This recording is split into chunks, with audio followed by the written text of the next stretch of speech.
Hi everybody, it's Laura with Jot and Tittle Typewriters. Thanks for joining me today. I have a Smith Corona 200 today, and this is actually my very first 200, but it operates very much like the other Smith Corona electrics from the 60s and 70s. This one happens to be a 1962. It's beautiful. This is the original color. It's kind of like this sage green.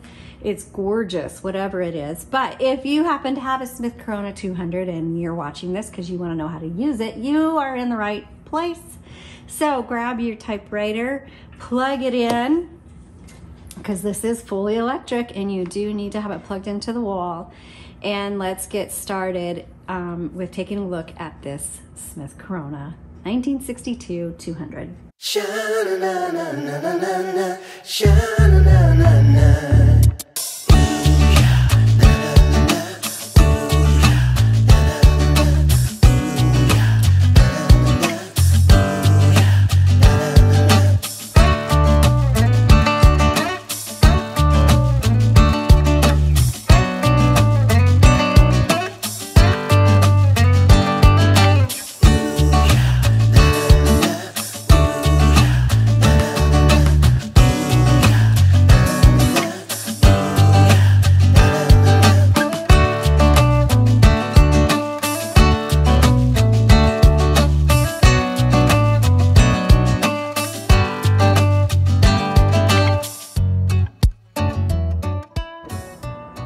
Okay, are you ready? Let's go ahead. First off, I'm going to show you where your serial number is for this. What you need to do is open the top by sliding that forward, and over here on the right side, stamped into the metal frame underneath the spool holder, is the serial number. And then you can go to TYPEWRITERdatabase.com and look up the year that yours was manufactured. Most likely this 200 was manufactured in the early 60s. So it does take a little bit of time to learn how to use their website, but it's worth your time figuring it out. Okay. What we're gonna do is we'll start from the back, work our way forward, and hopefully you'll have a really good understanding of how to use your typewriter once we're done. So first thing is, here's your paper holder. Love paper holders because I don't like papers popping against the table. And if you've used a typewriter, you know what I'm talking about. It's really irritating. But okay, so paper holder margins, you press and drag, and you need to set a margin, because if you're used to a computer, you know that you need to set a margin when using Pages. And if you never use Pages and you just search the internet for things, then maybe you don't know what a margin is. But margin tells you where the edges of your paper are, or the distance between where you want to type. So if you want your margin to start here or over here, and you want it to end here. One note: the bell will go off when you reach your right, just before your right margin, to let you know, hey, you're at your right margin. Ding! And that means you need to hit your return handle.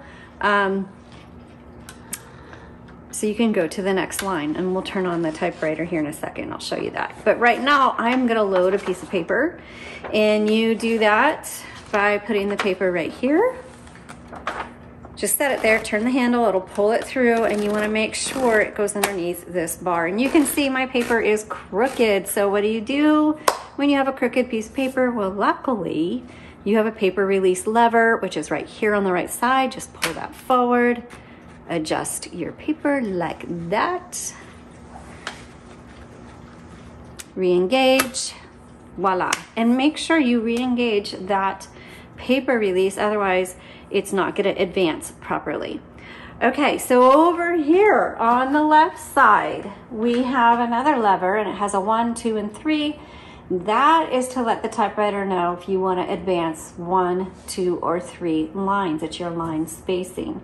So when you hit that return button, it's going to advance 1 or 2 or 3 lines. So let's turn it on. Here's your power switch. I'm going to turn that on. And oh, that's a really good reminder, by the way, You do not want to put any drinks or mugs or anything breakable near your carriage. This is called a carriage because especially with electrics, sometimes when you turn it on, it does that. Flies over, and it can even fly this direction as well. Trust me, I have broken a few beautiful mugs because they were in the wrong place. Especially when you hit this return button, as we were just talking about. Watch what happens.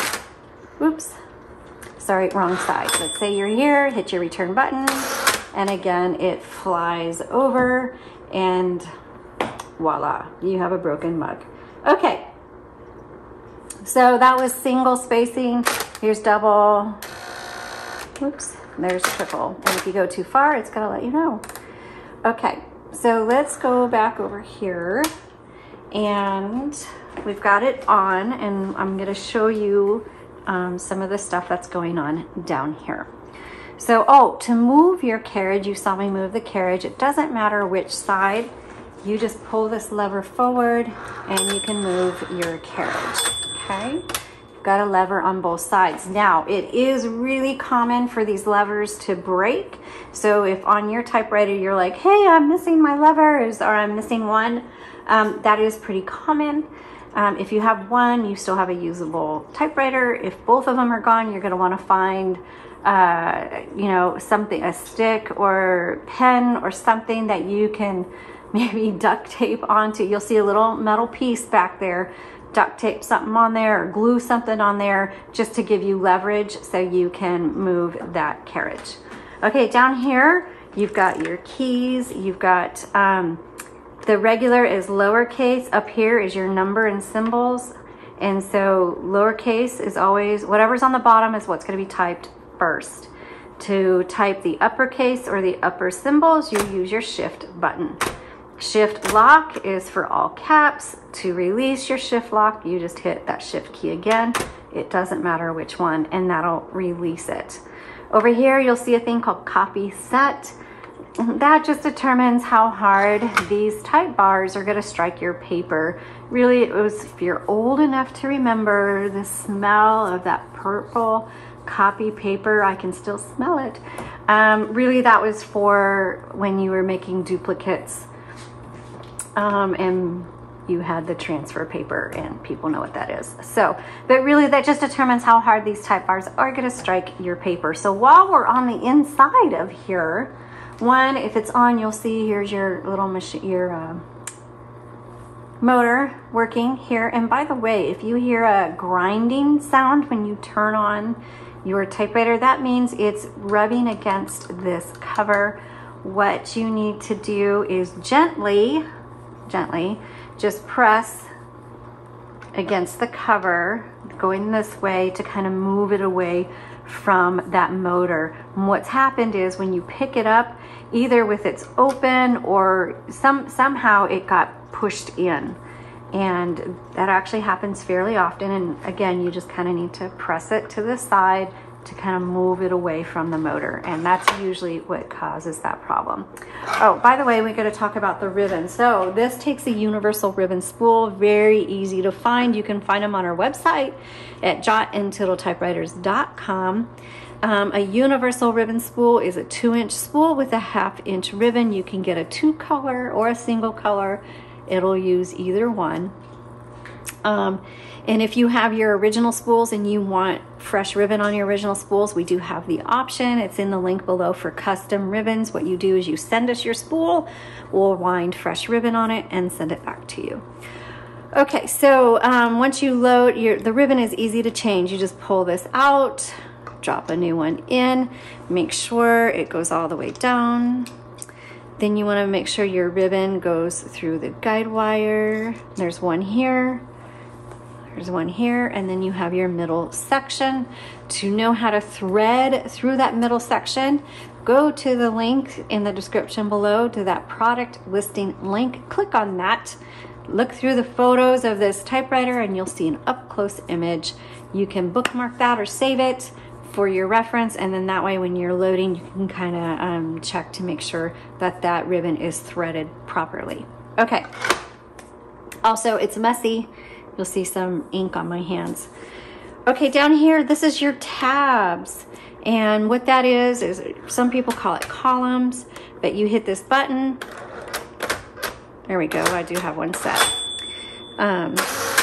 So I've got a tab set there, another one there, and people go, well, what do you use it for? Well, most people don't, but if you're using paragraphs that indent, you can certainly set your indent, and that way every time you hit the line, you don't have to like space over 5 spaces. You can go ahead and set yourself a tab, and that way you just tab over the 5 spaces, okay?